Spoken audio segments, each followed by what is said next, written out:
They say it never rains in Southern California, but it's pouring in the Bay. Hello, everyone, and thank you for tuning in to the Secret Service's Celebrity Psychic Readings. I'm going to be your reader for today, Quintari Shakir. Please make sure that you go to www.blackspectrumnetwork.com and purchase a private psychic reading. Also, make sure that you go to my Patreon. That's patreon.com/Black Spectrum Network, where you can receive exclusive psychic readings that are only available on Patreon. We talk about things such as ancestral worship and look, it's so much we talk about over there, I just can't tell you, so just make sure that you go to the Patreon. All right, so with that being said, make sure that you click the subscribe button on this video and then click the little bell next to it so that you receive notifications about when I'm on. I'm usually on YouTube live giving free psychic readings around 9 p.m. at night on Wednesdays. With all that being said, we're going to jump right into this reading on Tamera Mowry-Housley, and I'm going to shuffle my personality cards. Just one second.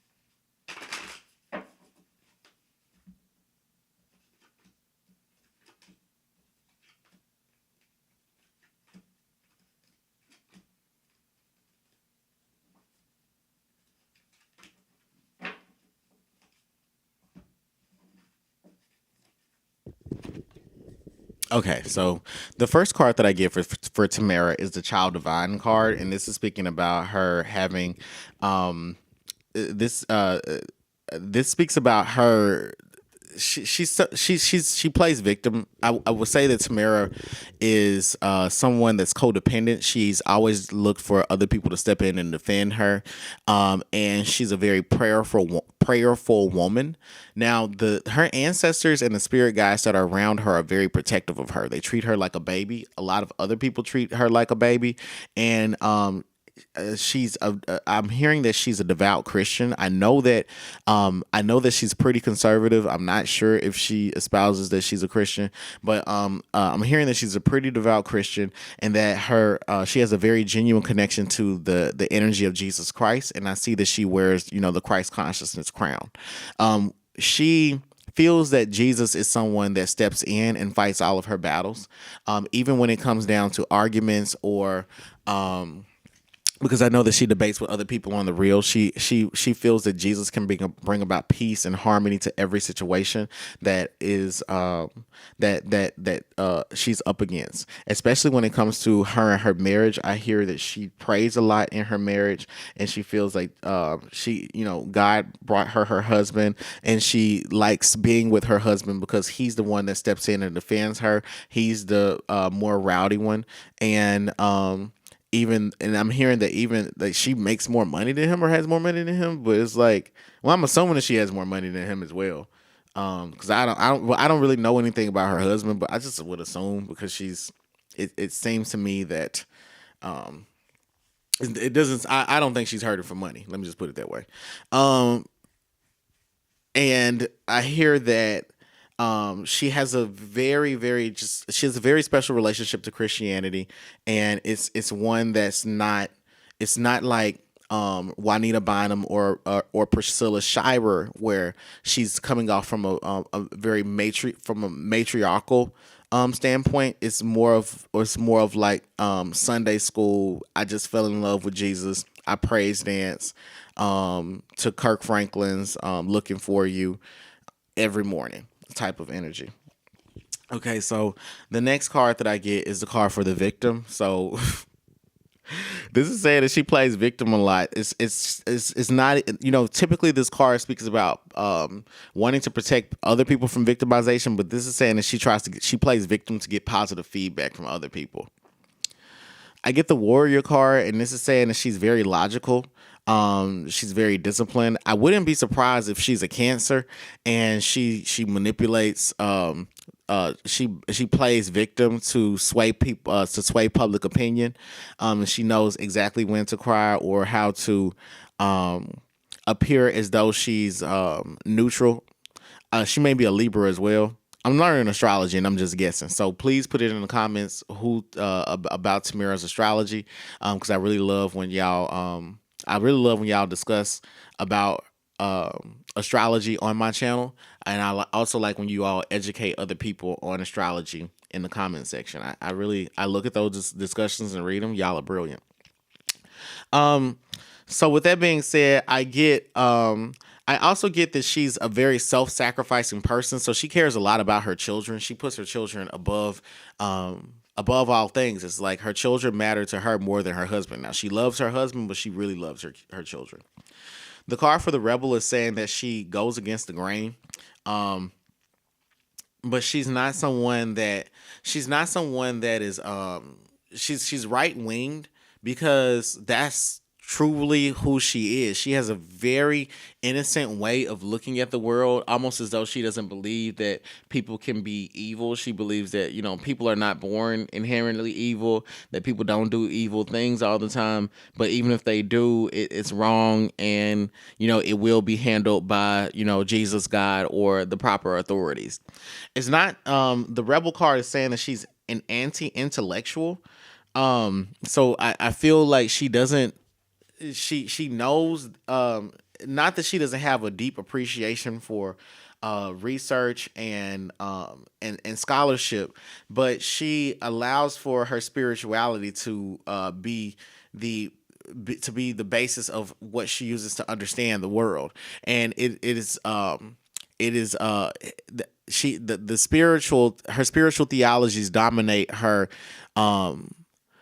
intellectual ideas. So it's like she'll reject worldly logic for a spiritual truth. It's also saying that she doesn't like to be peer pressured, and she really hates when people try to pressure her and put her in a box, label her, or force her opinion. Force their opinions on her. The Poet card is saying that she's very, very eloquent. She expresses herself incredibly well. She may be a beautiful writer. I think that she could write her own books, and people hang on to her every word when she speaks. They're saying she's a great orator, and perhaps that's why she's such a talented actress, because she really enjoys language, and communication, expression, using her body to communicate, using colors to communicate, using fashion to communicate. She's very artsy. The Engineer card finally is speaking about her being a mathematician, so I feel like she's good with her money. She's also someone that stresses out about money as well. She's like, I'm about my paper, I'm about my check. She's like, you're gonna pay me what I'm owed. And it's because she feels like she's a child of God. You know what I'm saying? She's like, I'm a child of God and I'm supposed to have the best. God wanted me to have this. If this isn't right, she's not afraid to speak up for it. And because she's so she has so much self-confidence. She's almost aloof to certain things. So if a woman says that, oh, I had to negotiate for a higher salary, they didn't, I'm paid less than a man. Tamara's like, huh? That happened? I'm like, I asked for that. I'm going to be paid that amount because I'm working on this show. She's so self-confident that she's almost aloof to the other to struggles that other people would go through. But I mean, she's a very obedient woman. She's obedient to her spirits. She's humble, and whether you like it or not, that's why she's where she is and she's successful, and you're not. And when I say you, I'm just speaking in general. I don't even know who I directed that towards. All right, so now my first couple of questions I'm going to ask are: is she happily married to her husband? How does she deal with differences in opinion on race between she and her husband? And how does Tia feel about her husband? Hold on one second.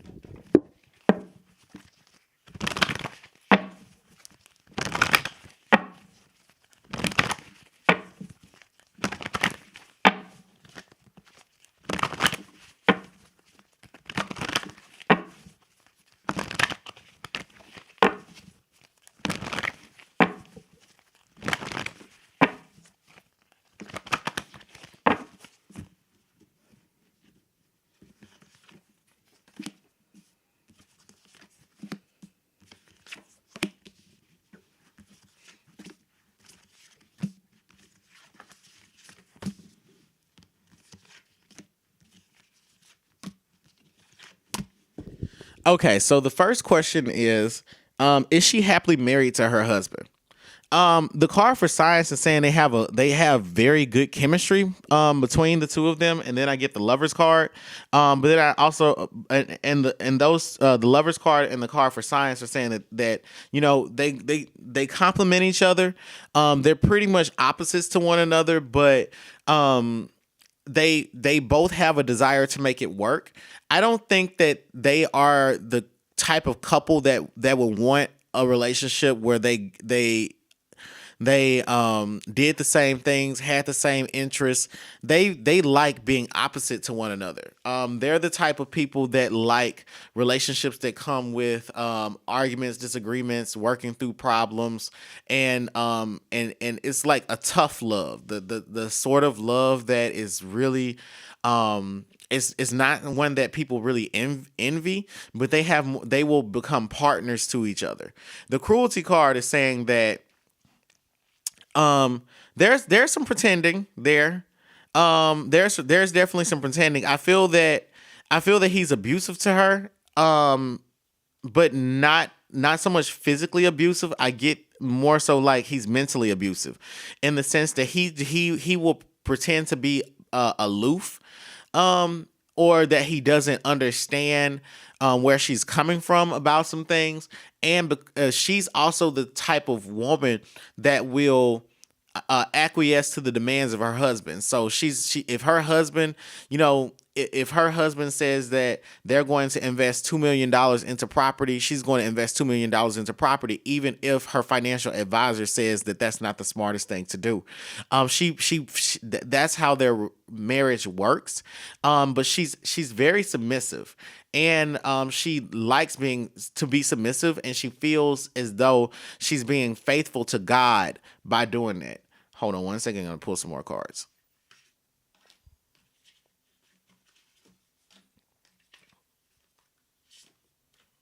Spirit is saying that she tells a lot of truth to y'all on the real about her marriage. That what she says is very honest. She's not lying, and it's not done for show. But it does bring a lot of misfortune to their home.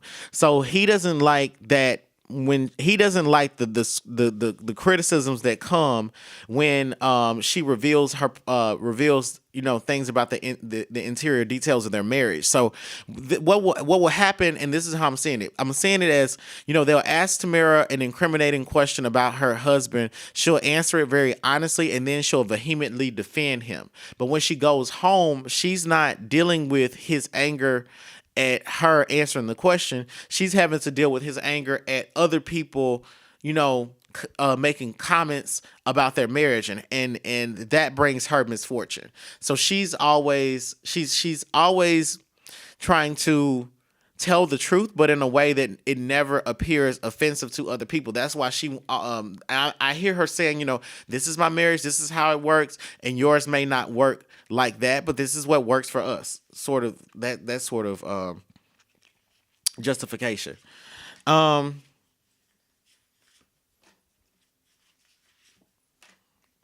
Spirit says that she's the breadwinner in the marriage, and their marriage is successful. It works because they're both spiritual. And they both feel like they're the other person's soulmate. He looks up to her. He really does look up to her, and he's inspired by her success. She's the one that keeps them grounded.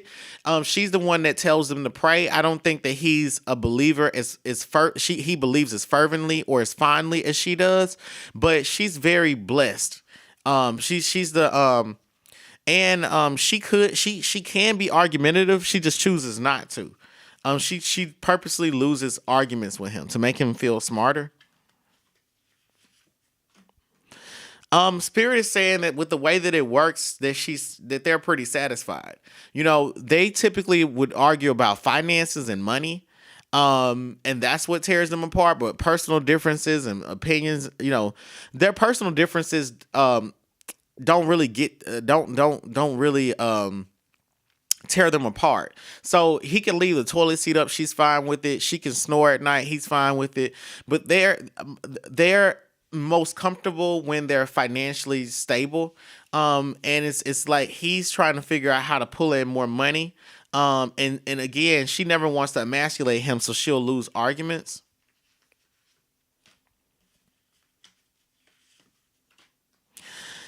Spirit is saying that the only stress and strife that's in this marriage comes is when is that she kind of feels that she kind of in the back of Tamara's mind, she kind of wonders, and everybody has this asked this question to themselves, but she wonders if her husband is holding her back, if she's not getting the best that she wants out of life. But she's like, I've been with him for so long and I really do love him. He understands me, and this is perfect. The way that it is, it's our little arrangement that she's like, she's kind of like, is this the best is this the universe?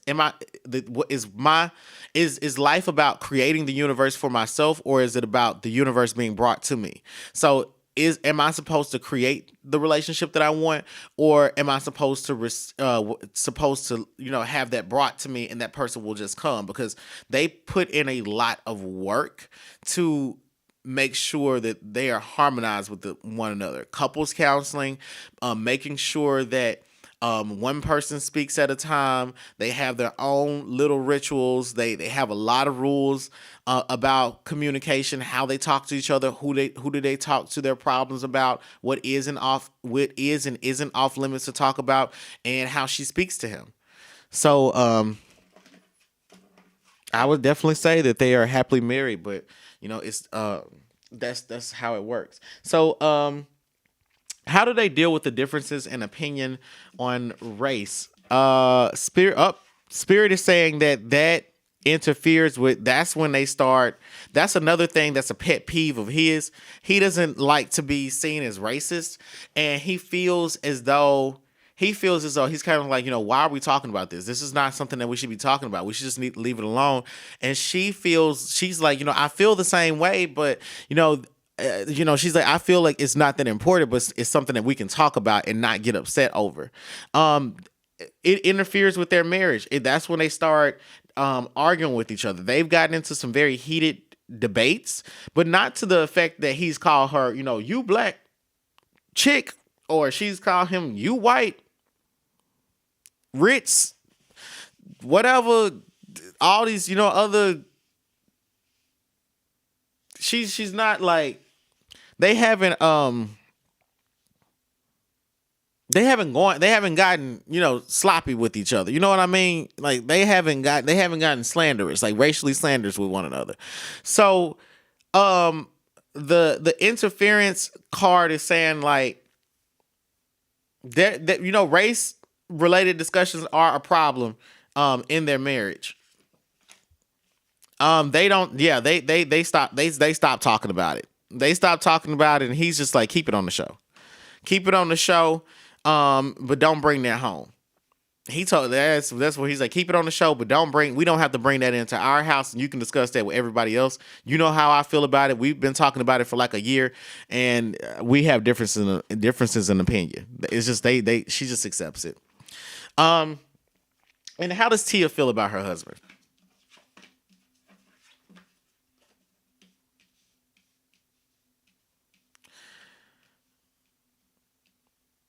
Tia feels like Tamara's husband has good intentions. Like she feels like his spirit is in the right place, but she doesn't feel like she feels like he doesn't work hard enough to take to take basically in shouldering the burden, shouldering financial burdens. She feels like Tia feels like Tamara's husband could do more, that he could definitely she feels like, I'm stumbling over my words. Let's start with Tia, how Tia feel. Is it Tia or Tamara? I'm stumbling over my words because I'm mixing them up now. And this is a reading on Tamara. Crap. And I've probably been saying Tia throughout this video. I don't know. I've probably been saying Tia throughout the video. But anyway, Tamara No, okay. Tia feels that Tamara's husband, as far as him being a husband, he's okay. As a partner, she's like, he's okay. She's not sure if they she's not sure if she's really in love or is long suffering. She's like, if you say that you're in love, if that's what love if that's what love looks like, then if you like it, I love it, sort of thing. As far as being a provider, she feels like he could do more. And she feels like he has a lot of potential, but he doesn't use it. Kind of like, he's a business owner, but he's not trying to franchise it out, or he's not using his white privilege to for his highest good type of thing. She feels like, she's like, as a man, he's kind of okay. Like, how is he okay with, you know just just being a decent guy? But I'm also hearing that, like, Tia can't talk either, so it's kind of like the pot calling the kettle black. But Tamera has to work harder. Tamera has to work harder at keeping her relationship intact.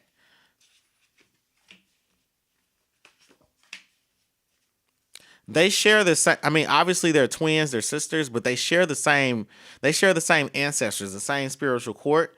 There's a woman energy that speaks through them. It may be a grandmother, um, and the grandmother. One second.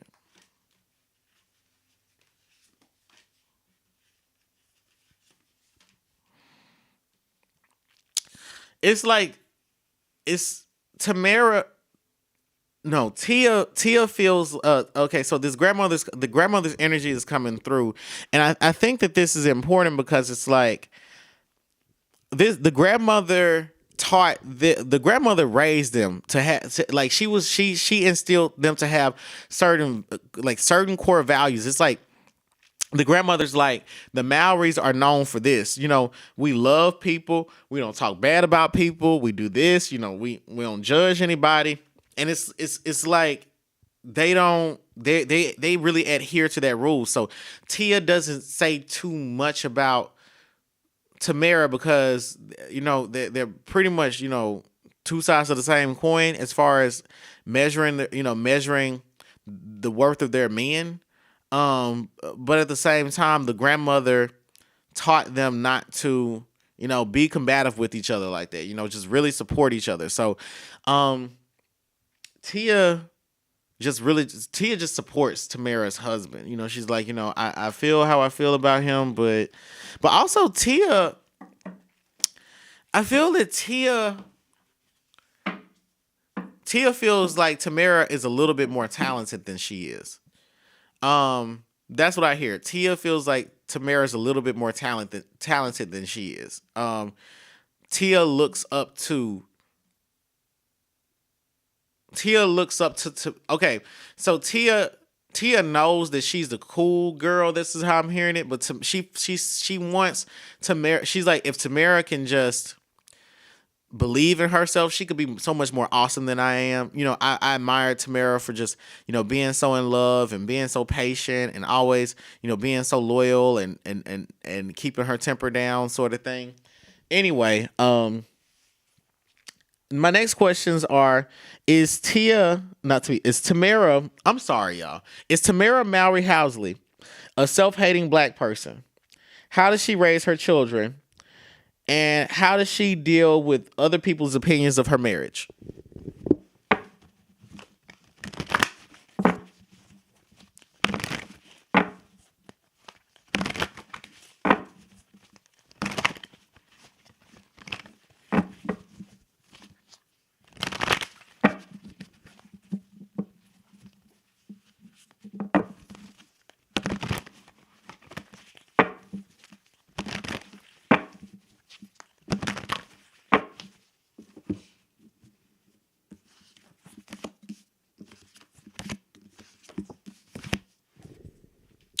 Okay, so as far is she a self-hating black person? Spirit is saying that Spirit is saying that she's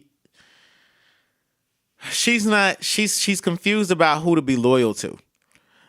She feels as though she has to choose between her husband or black people, and she wavers back and forth because she's really unsure on where she stands, and she doesn't care to talk about race. She doesn't care to talk about. She cares about culture and diversity, but she doesn't really care to talk about race. I almost feel like, she has an appreciation for blackness because it's visible and because other people pressure her to caring about being black. She also appreciates it from like a factual standpoint of, my ancestors actually did die, slavery was real type of thing. But I wouldn't describe her as self-hating. I feel Spirit is saying that she's a little bit more cowardly. As the Princess of Dis is saying that she's consistently inconsistent when it comes to just tackling the topic of race or issues about racism. The card for swiftness and the card for luxury is saying that she plays it safe. She wants to feel she gravitates towards people and opinions that make her feel safe or make her feel as though there's no hate in the world. I want to say, she's, how do I say this?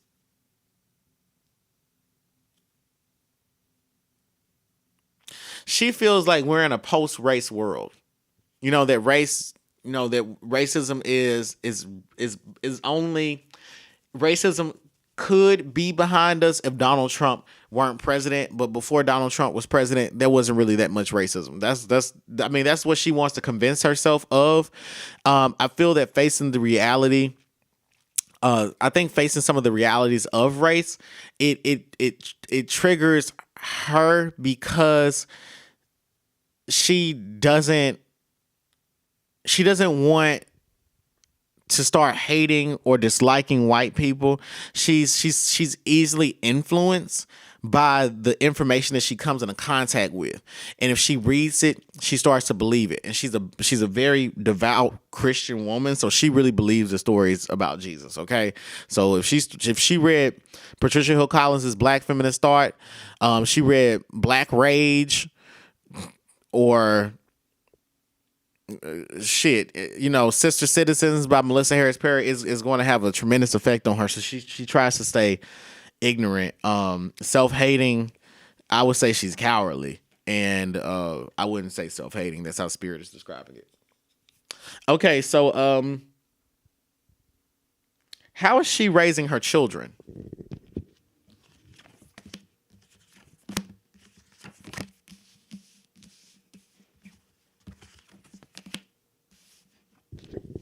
Well, Spirit is saying that as far as her children go, she's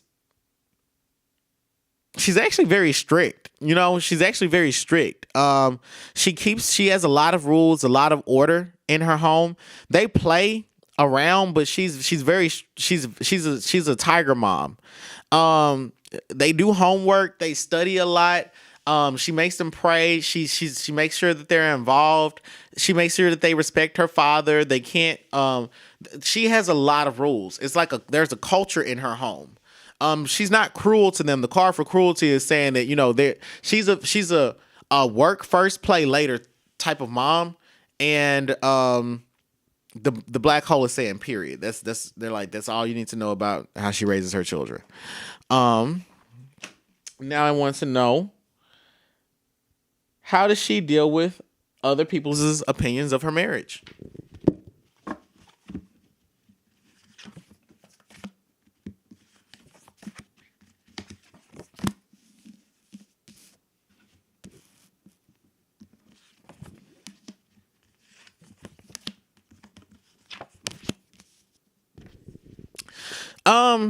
So she feels that so the card for futility is saying that she feels that, as a celebrity, a fundamental truth is that people are going to investigate into your life and they're going to care about things that they shouldn't care about. So she's like, this is what it is. This is what happens, and I have to put it out there. She's saying to herself, this is how my life always has been. But she stays prayed up, and that gets her by, and that's how she made it through her darkest nights, because she stayed prayed up. Okay, and the works card is saying that she prays until something happens. So she prays that she's never in the hot seat. She prays that she can only stay in the public eye for positive things, and she prays that she just prays that she can reveal just enough about herself to keep the ratings high. The card for happiness is saying that, it's saying that because she latches onto that fundamental truth, that helps her to keep positive. She's someone that is she's very in her head. She self-soothes in her head. If she takes the Myers-Briggs test, I get that she's a thinker, not a feeler. I get the card for gain, the card for indolence, and the card for art. This is saying that she feels that she has something to gain from other people talking about her, even and it's a financial gain. She hates other people's opinions. Actually, she actually doesn't really give a shit about other people's opinions.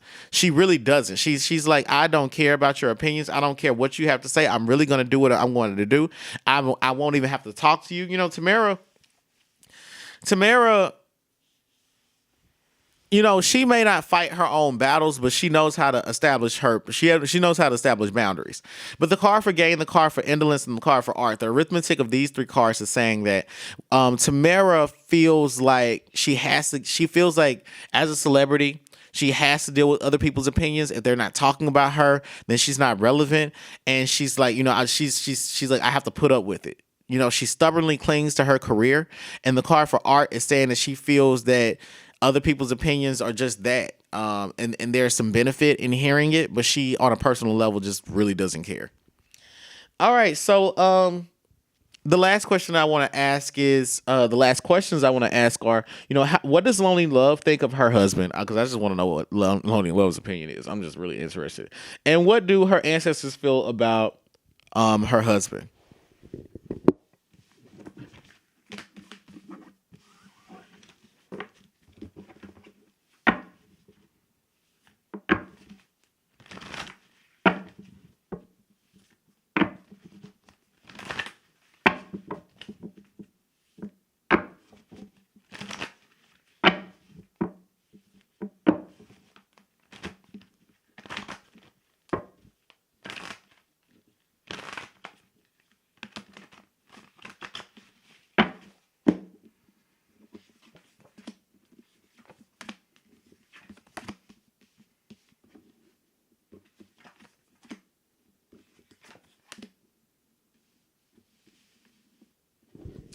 Okay, Loni hides her opinion. I thought this, but Loni hides her opinion.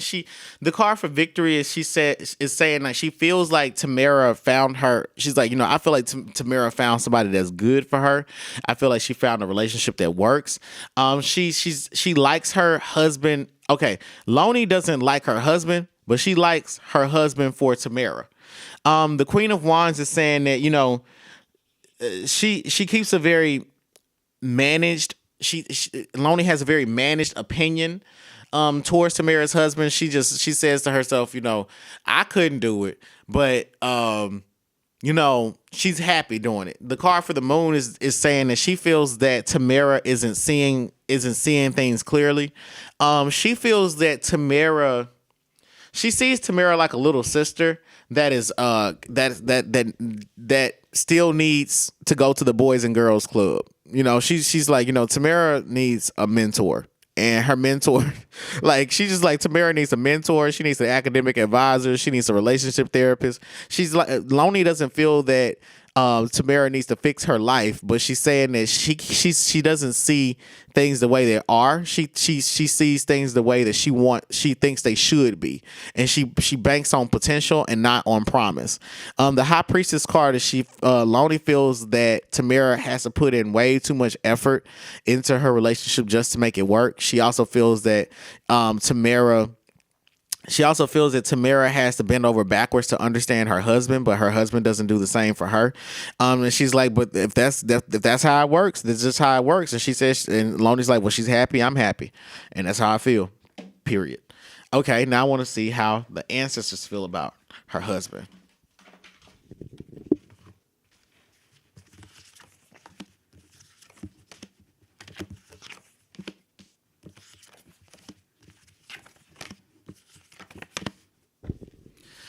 Her ancestors,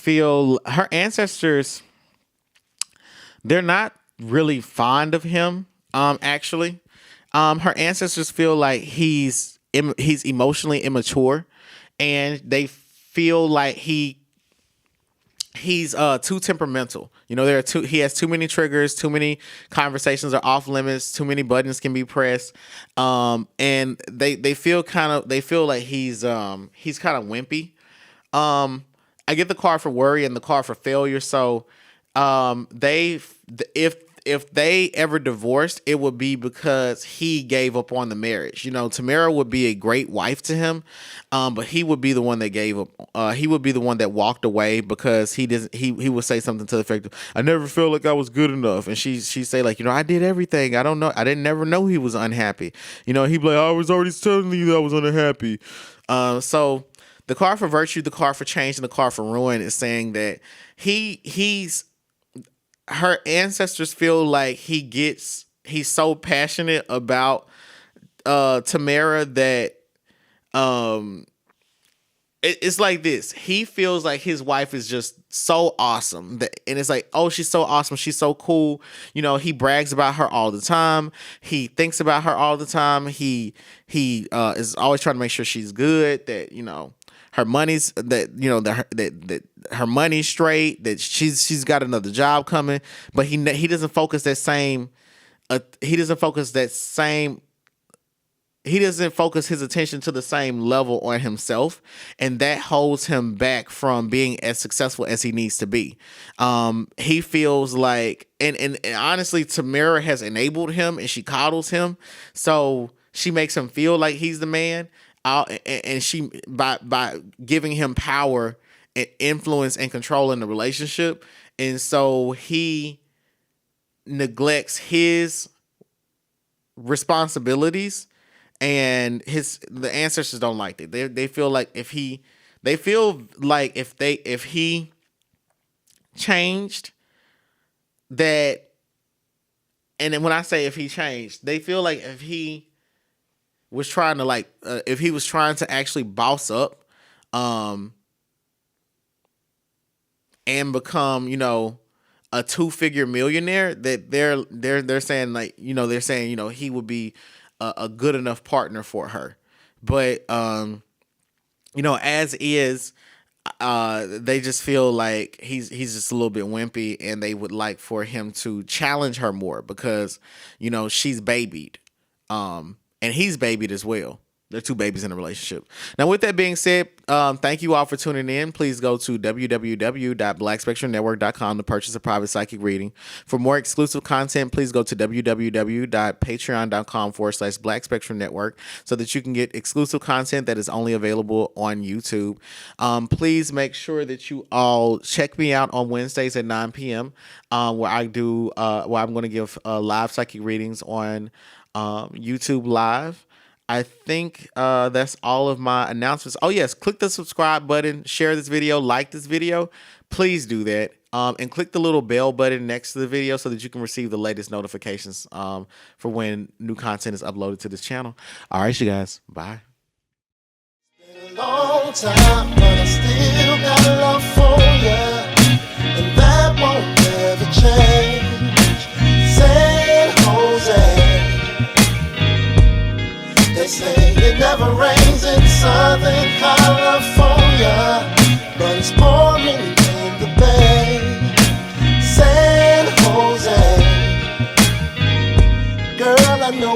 try to tell ourselves those lies.